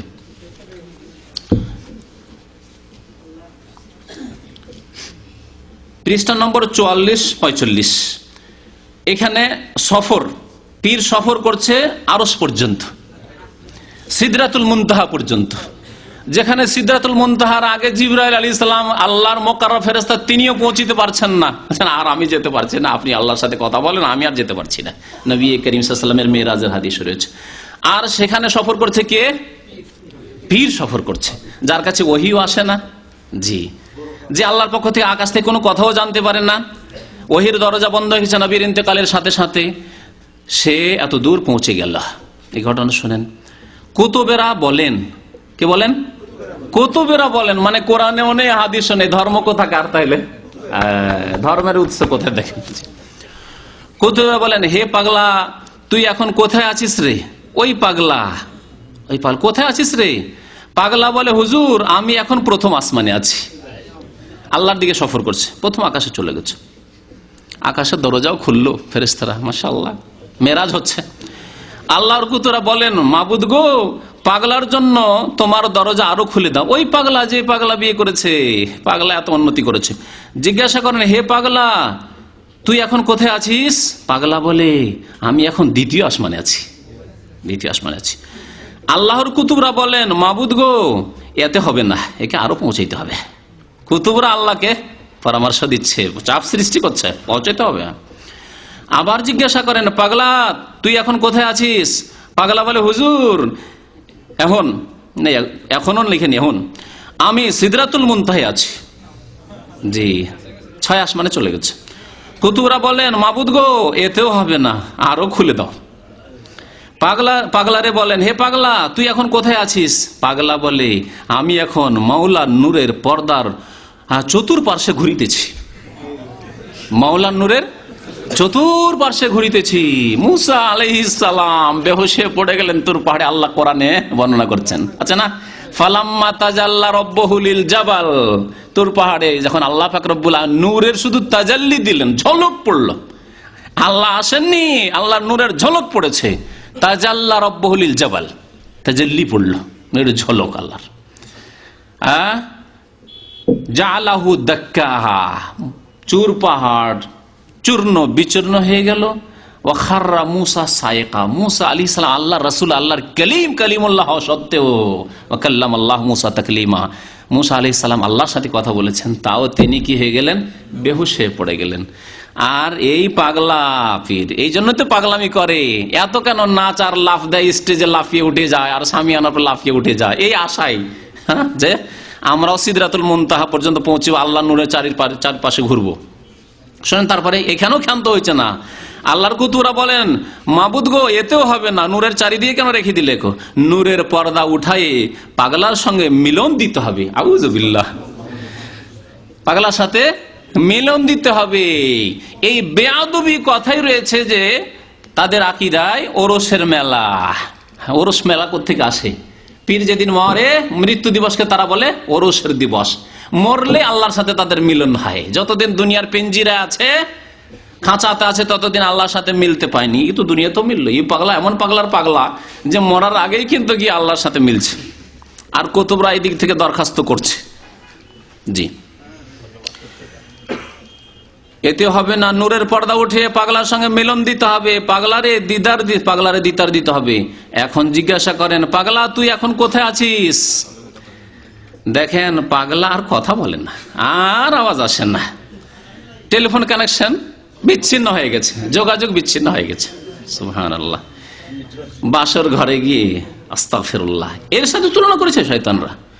বাসর ঘরে গিয়ে আর টেলিফোন রিসিভ করবে প্রথম দিন বিয়ে করে, এখন নিজেই ব্যস্ত। আপনার টেলিফোন বন্ধু বান্ধব, এখন যে বন্ধু সে বন্ধু। জি, কথা বলে না। যখন মাওলার সঙ্গে পাগলা মিলে গেছে, এখন তো আর পাগলার দুনিয়াতে কিছু নাই। শোনেন, তারপরে এই কেসটা শেষ হলো। এখন গাঙ্গোহী কুতুবের কথা শোনেন। যখন গাঙ্গোহী মাওলার সঙ্গে মিলতে যেতেন, 360টা জোড়া আলাদা হয়ে যেত, শরীরে 360টা অঙ্গ আলাদা আলাদা হয়ে যেত, বিচ্ছিন্ন হয়ে। ঘরে বসে জিকির করছেন, ছিন্ন ভিন্ন হয়ে। মাথা কোথাও পড়ে আছে, 360টা করলে মাথা কত কয়েক ভাগ করতে হয়, মগজ আলাদা হয়ে পড়ে আছে, কুলি হাড্ডিটা আলাদা হয়ে পড়ে আছে, হাত আলাদা হয়ে পড়ে আছে, আবার হাতের বাহু আলাদা হয়ে পড়ে আছে, পায়ের যে আঙ্গুল আলাদা হয়ে পড়ে আছে, হাড় হাড্ডি সব একবারে ছড়িয়ে ছিটিয়ে আছে একেবারে এইরকম হয়ে। অরুচিকর অবস্থা। বলুন, যদি কোনো লাশ এরকম পড়ে থাকে, কি অবস্থা, অরুচিকর অবস্থা। এদের জিকির আজকার, শয়তানের জিকির আজকার এমন যে এরা একবারে অরুচিকর অবস্থায় পড়ে থাকে। জি জি, শোনেন, তারপর 360টা জোড়া আলাদা হয়ে যেত, তখন তার আর কোনো অস্তিত্ব থাকতো না। আর রশিদ আহমদ গাঙ্গোহীর কোনো অস্তিত্বই থাকতো না, তখন আল্লাহতে তিনি ফানা হয়ে যেতেন। যখন পাগলা মাওলার সঙ্গে মিলে গেছে, তখন তো পাগলার কোনো খেয়াল নেই। তখন পাগলার জন্য কুতুবরা দোয়া করেন, মাবুদ গো, পাগলার বিবি চেয়ে আছে, শুধু পাগলাকে কেন নিয়ে গেলে তুমি মিলতে? ওর বিবি যে একা থেকে গেল, যে সব দাবি দেওয়া ছেড়ে দিয়েছে। এখন বিবির জন্য দরখাস্ত শুরু হলো। বাদশাহ বোধ হয় ইন্তেকাল করেছে, বাদশাহ মারা গেছে, মেয়ে একা আছে, আর একা মেয়ে ছিল সে। সংসারের অবস্থা কাহিল, মাওলা তুমি ওরে ছেড়ে দাও, ওরে দুনিয়া ও আখেরাতের বাদশাহ বানিয়ে দাও। হয় ছেড়ে দাও, নয় নিয়ে যাও, দুনিয়া আখেরাতের বাদশাহ বানিয়ে দাও। আখেরাতের বাদশাহ কেউ হইতে পারে? এর আগে আমি আয়াত পড়েছি, লিমানিল মুলকুল ইয়াউমিল্লাহিল ওয়াহিদুল কাহ্হার, একমাত্র আল্লাহ পাক একক, যিনি সর্বজয়ী, তারই বাদশাহী থাকবে আখেরাতে। দোয়া করছে, দুনিয়া এবং আখেরাতের বাদশাহ বানিয়ে দাও। এই দোয়া শিরকি দোয়া নয়, কোন লোকের জন্য দোয়া করেন, কোন নবী দোয়া করেছেন এইরকম? সবচেয়ে বড় বাদশাহীর দোয়া করেছেন সুলাইমান আলাইহিস সালাম। তিনি কি দোয়া করেছেন? রব্বিগফিরলি, আল্লাহ আমাকে মাফ করে দাও। কোরআনে এই দোয়া উল্লেখ করা হয়েছে। ওয়াহাবলি মুলকান, আমাকে এমন বাদশাহী দাও, রাজত্ব দাও, লা ইয়ামবাগি লিআহাদিন মিন বাদি, আমার পরে আর কেউ যেন না পায়। তাকে কি বাদশাহী দেওয়া হয়েছিল? পাখির ভাষা বুঝতে পারতেন, জানোয়ার পশু পাখির ভাষা বুঝতে পারতেন, আপনার বাঘের ভাষা বুঝতে পারতেন, হুদহুদ পাখি এসে সংবাদ দিচ্ছে, কথা বলছেন ইত্যাদি। জিনের ওপর তার ক্ষমতা ছিল, এসব দিয়েছেন। কিন্তু আখেরাতের বাদশাহ, হাসরের মাঠের বাদশাহ সুলাইমানকেও আল্লাহ বানাননি এই দোয়া সত্ত্বেও, তাই না? আর তিনি বলছেন লা ইয়ামবাগি লিআহাদিন মিন বাদি, আমার পরে যেন আমার মতো বাদশাহী আর কেউ না পাই। তাহলে এই ভণ্ড পীরেরা যদি এই দাবি করে কমের পক্ষে যে আমরা পাখির ভাষা বুঝি, বাঘের ভাষা বুঝি, তাও মিথ্যুক, তারা ঠিক নয়, ঠিক না? তাও ইসলাম বিরোধী কথা। তাহলে এই যে দুয়া তাদের দুনিয়া এবং আখেরাতের বাদশা বানিয়ে দাও, পাগলার হুঁশ আসলো, এখন হুঁশ আসলো আল্লাহর সাথে মিলার পরে। তখন তারা বলেন, যা যা পাগলা, তোর শ্বশুর ইন্তেকাল করেছেন, যা তোর বিবি চেয়ে আছে, তোর শাশুড়ি চেয়ে আছে, মাওলা তোরে কবুল করেছেন, তোরে মাওলা দুনিয়া আখেরাতের বাদশা বানিয়ে দিয়েছেন, দুনিয়া আখেরাতের বাদশা। এই যদি শিরকি কুফরি ধারণা থাকে, তাহলে যার সম্পর্কে ভাববেন যে পীরে কামেল দুনিয়া আখেরাতের বাদশা চরমনাইর পীর ফজলুল করিম বা ইসহাক বা ইব্রাহিম বা রশিদ আহমদ গাঙ্গোহী, কেন তার পিছনে পিছনে জনসাধারণ জাহেল মূর্খরা ছুটবেন যে বাপরে আখেরাতের বাদশা, একে ধরলেই তো জান্নাত। এই হয়েছে অবস্থা। ভারত, বাংলাদেশ, পাকিস্তানের পীরতন্ত্রের অবস্থা হচ্ছে।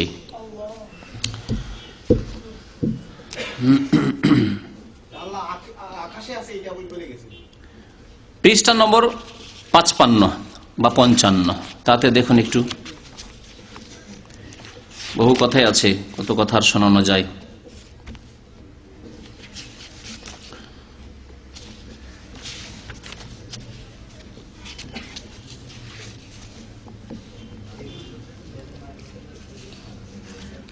পঞ্চান্ন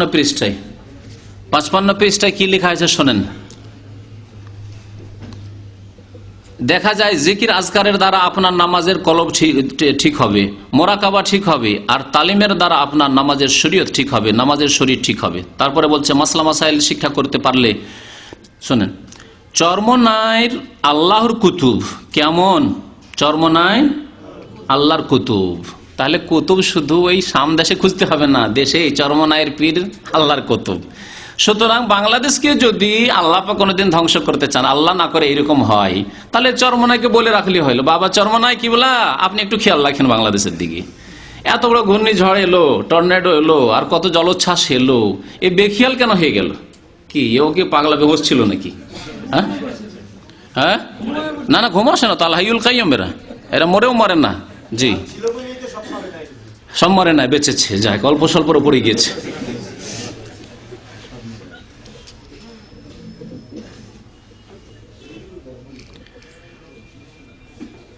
তারপরে 67 পৃষ্ঠা একটু দেখি, 67 পৃষ্ঠা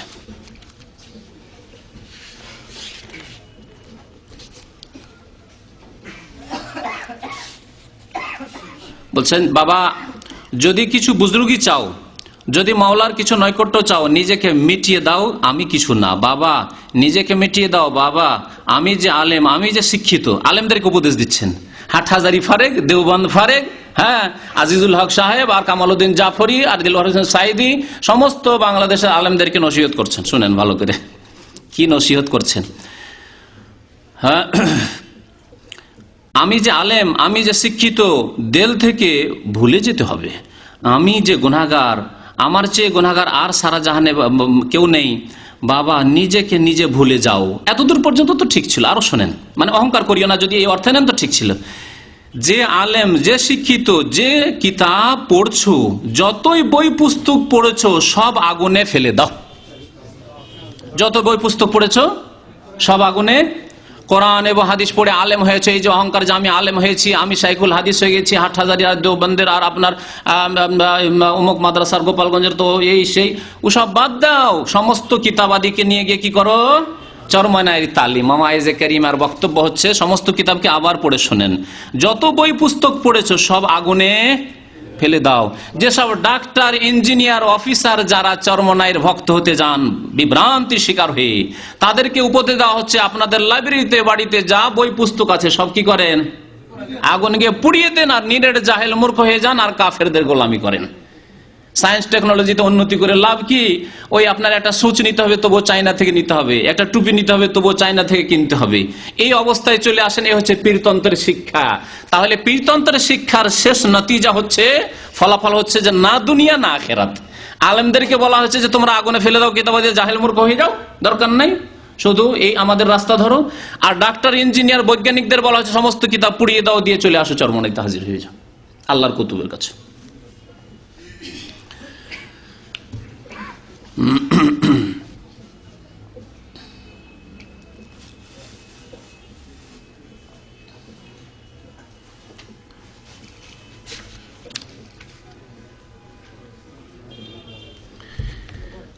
ওজুদ, আরবিতে একটি পরিভাষা বারবার করে ওয়াহাদাতুল ওজুদ। ওজুদ মানে হচ্ছে অস্তিত্ব, আর ওয়াহাদাত মানে হচ্ছে এক হয়ে যাওয়া।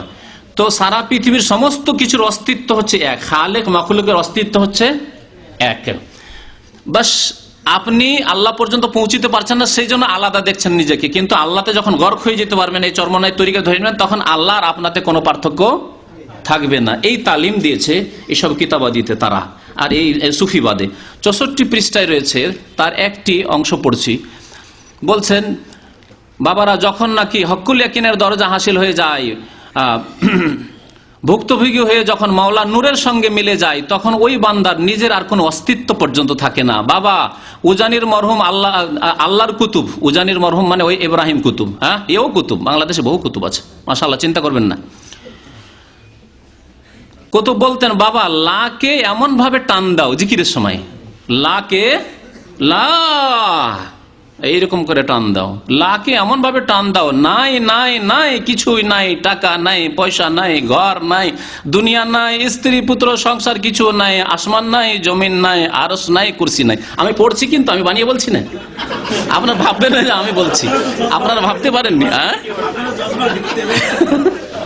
আমি পড়ছি, পড়ে শোনাচ্ছি আপনাদেরকে, তার কিতাব থেকে পড়ে শোনাচ্ছি। লাকে এমন টান দাও, নাই নাই কিছু না, আবার পড়ে শোনাচ্ছি, শোনেন।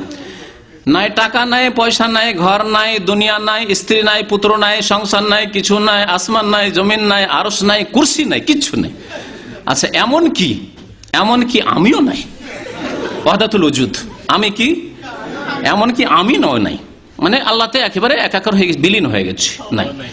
যেই ব্যক্তি হক্কুল ইয়াকিনের দরজায় পৌঁছে মাওলার ভিতরে ফানা হয়ে গেছে, শুনেন ওয়াহদাতুল ওজুদ, শুনেন, ফানা হয়ে গেছে, ওই বান্দা ছাড়া আর কিছুই দেখে না, আর কিছুই দেখে না।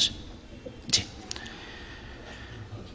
ওই আশেক বান্দা বলে, আর যে গাছ, দেখতা হুঁ হর গুলে মে তুহার রং মে তুহার তুমি তু হর গুলে মে, মানে ফার্সিতে বলেছে সবে, বুঝছেন। ও মাবুদ গো, আমি যে দেখি তাকাই, আমি দেখি তোমারে, আমি ফুল দেখি না, দেখি তোমারে। ফুল দেখলো সে ওয়াহদাতুল ওজুদ। ওয়াহদাতুল ওজুদ অনেকে ধারণা করতে পারেন যে আমরা বাড়িয়ে বলছি, শোনেন, দেখেন, ফুল দেখলো যেন আল্লাহকে দেখছেন, কারণ সব ওয়াহদাতুল ওজুদ, সবকিছুতে আল্লাহ দেখছেন। তো বলছে ওই ফার্সির অর্থ করে, তাহলে দলিল কোরআন হাদিস না ফার্সি? দলিল হচ্ছে এই কিতাবে আর আশেক মাসুকে, যেখানে কোনো এইসব কথাবার্তা বর্ণনা করা হয়েছে, সেখানে একটা করে শের কবিতা পেশ করেছে, তা হচ্ছে ফার্সি ভাষায়। আর ফার্সি ভাষা পৃথিবীর কোন দেশের ভাষা? কোনদিন আর কোন এলাকার ভাষা হয়নি, ওই ইরানেরই ভাষা থেকেছে। আর ইরাকের কিছু অংশ এককালে ছিল আগে, ইসলাম যাওয়ার পরে আলহামদুলিল্লাহ সেখানকার ভাষা আরবি হয়ে গেছে। তাহলে এই ইরাকের কিছু অংশ আর ইরানের ভাষা হচ্ছে ফার্সি ভাষা। তাহলে এই ধর্ম, সুফিবাদের ধর্ম কোত্থেকে গেছে? মক্কা মদিনা থেকে, কোরআন হাদিস থেকে, ইরান থেকে। আর ইরানে মজার কথা শোনেন, ইসলাম আসার পূর্বে সেখানে ছিল আগুনের পূজা, মজুসি ধর্ম ছিল, অগ্নি পূজকের ধর্ম ছিল, তাদের ধর্ম ছিল।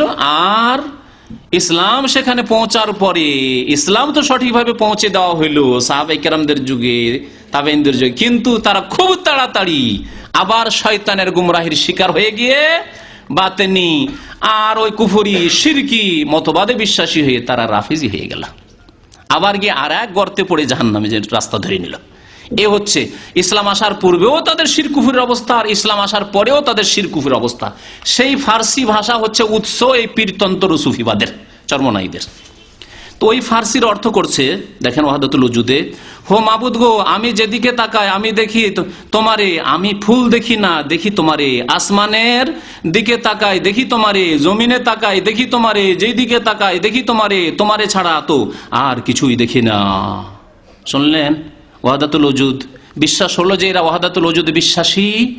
আর আহলে সুন্নাত ওয়াল জামাতের আকীদা, যে একটি আকীদা, আপনি সুফিবাদের কিচ্ছু করেন না, শুধু এই আকীদা রাখেন যে যিনি আল্লাহ, তাই হচ্ছে পৃথিবী, তাই হচ্ছে আসমান, তাই হচ্ছে জমিন, তাই হচ্ছে ফল ফুল, তাই হচ্ছে গাছপালা, তাই হচ্ছে বিল্ডিং, তাই হচ্ছে আমি বা আমার পীর। এই আকীদা আকফারু মিনাল ইয়াহুদ ওয়ান নাসারা, ইহুদি খ্রিস্টানদের আকীদা চাইতে বড় কুফরি, ফিরআউনের আকীদা চাইতে বড় কুফরি। কারণ ফেরাউন বলেছিল আনা রব্বকুমুল আলা, আমি মহান প্রভু, কিন্তু সে কথা বলেনি যে আল্লাহ সাত আসমানের উপরে সেই হচ্ছে আমি, না, এই কথা বলেনি। আমি প্রভু তোমাদের, আমি রব। এবং সে ওই সাত আসমান জমির রব মনে করতো না, সে বলতো আমি রব্ব মেসর, মিশরের অধিপতি, আমি মিশরের পূজনীয়, সুতরাং তোমরা পুজো পাঠ করবে আমার করবে, কারণ তোমাদেরকে যা দিচ্ছি আমি দিচ্ছি, আমি দেশ চালাচ্ছি। মা আলেম তো লাকুম মিন ইলাহিন গায়রি, দেশবাসীকে বলেছিল, সারা বিশ্বের কথা কোথাও পাবেন না যে আমি রব্বুস সামাওয়াতি ওয়াল আরদ। আছে কোথাও? কোরআনে আছে যে ফেরাউন বলেছিল আমি আসমানের মালিক জমিনের মালিক, এ কথা বলেনি। আমি রব্বুকুমুল আলা, তোমাদের মহান প্রভু, এই কথা বলেছিল।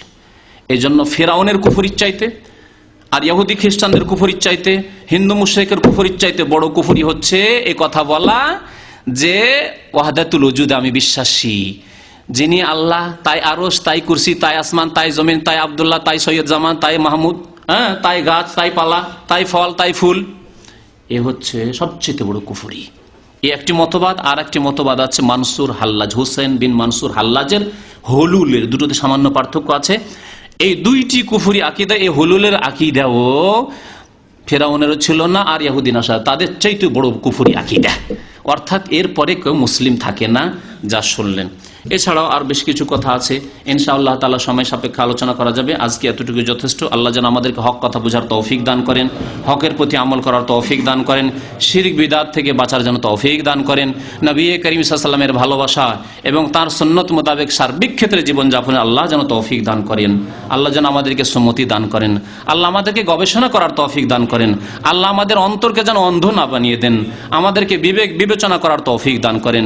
আল্লাহ যেন দুনিয়ার ক্ষেত্রে আমাদেরকে বিবেক বিবেচনার তৌফিক দিয়েছে, কোন চাকরি ভালো হবে, কোন ব্যবসা ভালো হবে, কতই না বুদ্ধিমান আমরা। আল্লাহ দিনের ক্ষেত্রে ওর চাইতে বেশি আমাদেরকে জ্ঞান দান করো, যাতে আমরা পার্থক্য করতে পারি হক এবং বাতিলের মধ্যে। ইহদিনাস সিরাতাল মুস্তাকিম সিরাতাল লাযিনা আনআমতা আলাইহিম গায়রিল মাগদুবি আলাইহিম ওয়ালাদ-দাল্লিন। ওয়া সাল্লাল্লাহু আলা নাবিয়িনা মুহাম্মদ ওয়া আলা আলিহি ওয়া সাহবিহি আজমাইন।